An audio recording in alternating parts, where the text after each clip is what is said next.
បាទជំរាបសួរបងប្អូនយើងជួបគ្នាជាថ្មីម្ដងទៀតបងប្អូនមករយៈនេះអាកាសធាតុវាប្រែប្រួលព្យុះភ្លៀងរហូតបងប្អូនអញ្ចឹងគោយើងត្រូវការថែសុខភាពដែរបងប្អូនព្រោះខ្លាចវាមានប៉ះពាល់ជំងឺផ្ដាសាយប្រអីចឹងណាបើយើងផឹកឡើងយើងអាចឲ្យស៊ីស្មៅនៅផ្ទះសិនក៏បានដែរព្រោះព្រលឹមឡើងពាក្យច្រើនគឺវាមានទឹកអន្សើមហើយនឹងទឹកភ្លៀងដែលវាជាប់នឹងស្មៅហ្នឹងណាបងប្អូនអញ្ចឹងយើងឲ្យវាស៊ីទៅខ្លាចវាមានបញ្ហា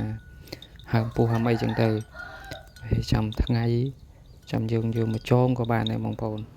ហើយណាមួយជាទូទៅសត្វគោវាមានទម្លាប់មួយផងព្រលឹមឡើងបើយើងយកមកចងស៊ីវាច្រើនវាមិនសូវជាអ្នកស៊ីទេគោស៊ីបិចហើយដេកទៅពីអៀងជាទូទៅទម្លាប់គោគឺអញ្ចឹងតែបើថ្ងៃវាច្រើនវាស៊ីហ្មងវាអត់ដេកទេតែព្រលឹមឡើងយើងចងចោលអីវាច្រើនវាដេកវាអត់សូវស៊ីទេនឹងទម្លាប់របស់គោបងប្អូនបើសិនជាអាចព្រលឹមឡើងយើងដាក់ឲ្យស៊ីច្បើកនៅផ្ទះក៏បានវាល្អហើយចាំពេលថ្ងៃចាំបញ្ចេញឲ្យស៊ីតែបងប្អូនមួយចំនួនគាត់អត់មានពេលវេលាអញ្ចឹងព្រលឹមឡើងគាត់ដឹកយកទៅប្រឡែងនៅវាលចោលទៅហើយមួយវិញទៀតនៅខ្លះគោគាត់ដឹកយកទៅចងនៅវាលស្រែចោលដូចគ្នាដោយសារតែគាត់អត់មានពេលវេលាមើលអញ្ចឹងគាត់ដាក់កដាចគាត់ធ្វើពិធីសាសហ្នឹងអញ្ចឹងបងប្អូនប៉ុន្តែគ្រាន់តែដៅភ្លៀងនេះយើងទៅប្រយ័ត្នតែខ្លាចវាប៉ះជំងឺមិនថាសត្វគោមិនថាសត្វអីផ្សេងវារដូវភ្លៀងសូម្បីតែមនុស្សយើងក៏ចេះឈឺក្អកផ្លាសាយអីប្រែពេញភូមិដែរ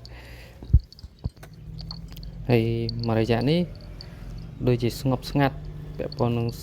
ឈ្មួញគោដូចជាអត់សូវមានបងប្អូននេះស្ងាត់បន្តិចអត់ដឹងថាមកពីយ៉ាងម៉េចដែរអញ្ចឹងទោះជាយ៉ាងណាក៏មិនអីទេបងប្អូនរបស់យើងមាននៅតែរបស់យើងទោះពេលនឹងយើងស្ងប់ស្ងាត់តែទៅថ្ងៃមុខទៀតក៏វាមិនប្រកាសថាស្ងប់ស្ងាត់ដែរយើងចាំឲ្យតែបានតែច្រើនក៏បារម្ភគោឥឡូវវាមិនចិញ្ចឹមថ្ងៃហ្នឹងធំស្អែកណាបងប្អូនយើងត្រូវការពេលវេលាដែរ